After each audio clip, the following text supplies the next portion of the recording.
2025க்கான group 4 question. பாடும் பாடல் என்ற சொற்கள் எந்த பெயரற்ற வகையென்று கண்டறிக. எதிர்கால பெயரெச்சம்.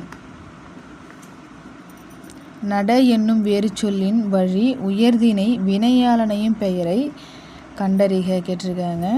நடந்தவன், அதுதான் வினையாளனையும் பெயர். வை என்னும் வேறு சொல்லின் ஏவல் வினைமுற்றை கண்டறிக. வை அப்படின்னா வைத்தாள், ஏவல் வினைமுற்று வைத்தாள்.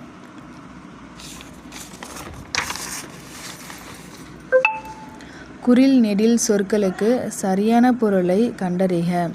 கணம்னா கூட்டம், கானம்னா பொன். கணம்னா கூட்டம், கானம்னா பொன். சரியான விடை கூற்று. தந்த பலகை என்பதன் பொருள் கொடுத்த பலகை.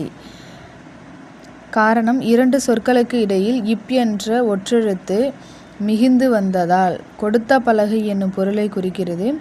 ரெண்டுமே தவறு. இந்த கொஷினுக்கு உங்களுக்கு ஆன்சர் தெரிஞ்சால் கமெண்ட் பண்ணுங்கள். பின் வருவனவற்றில் சந்திப்பிழையற்ற தொடர் எதுன்னு கேட்டிருக்காங்க.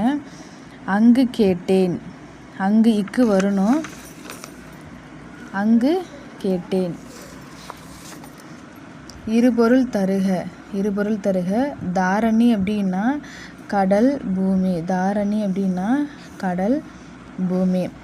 ஒரு பொருட்பன்மொழியில் மீமிசை ஞாயிறு என்னும் சொற்கள் உணர்த்தும் பொருள் என்னன்னு கேட்டிருக்காங்க. மீமிசை அப்படின்னா மேல் பகுதி. மீனலம் மேல், மிசையின் நலம் மேல்.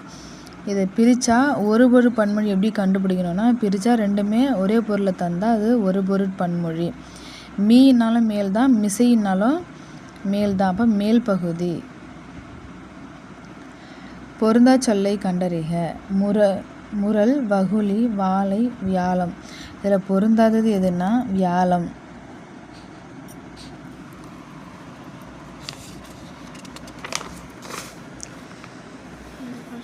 நெக்ஸ்ட்டு சாந்து, குருவி, சுனை, அருவி அப்படின்னு கேட்டிருக்காங்க. சாந்து அப்படின்னா அறை, குருவி அப்படின்னா குடை, சுனை அப்படின்னா எரிதல், அருவி அப்படின்னா ஓப்பு. அப்போ 2, 4, 2, 1, 3 தான் ஆன்சரு. சாந்து அப்படின்னா அறை, குருவி அப்படின்னா குடை, சுனை அப்படின்னா இழிதல், அருவி அப்படின்னா ஓப்பு. அருவின்னா ஓப்பு. அதாவது டெய்லியும் 10 கொஷின் பார்க்கலாம். பிடிச்சிருந்தால் லைக் பண்ணுங்கள்.